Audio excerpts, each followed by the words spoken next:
आमदार सतेज पाटील यांच्या वाढदिवसानिमित्त आज सकाळी 9 वाजता चुये इथल्या विठ्ठल मंदिरात भव्य रक्तदान शिबिर घेण्यात आलं। या शिबिराला गावकऱ्यांसह कार्यकर्त्यांचा उत्स्फूर्त प्रतिसाद मिळाला। शिबिरात तब्बल 154 दात्यांनी रक्तदान केलं। या उपक्रमावेळी रक्तदात्यांना हेल्मेट देऊन सुरक्षिततेचा संदेश देण्यात आला। वृक्षारोपण करून पर्यावरण संवर्धनाची जबाबदारीही पार पाडण्यात आली। गावातील नागरिकांसाठी चुये फाट्यावर बसण्यासाठी बाकडे उपलब्ध करून देण्यात आले, तर ज्येष्ठ नागरिकांना सतेज आधार काठी वाटप करून त्यांच्याप्रती कृतज्ञता व्यक्त करण्यात आली।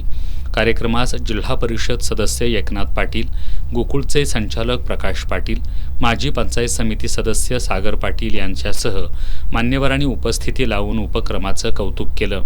यावेळी सरपंच, ग्रामस्थ यांच्यासह कार्यकर्ते मोठ्या संख्येने उपस्थित होते।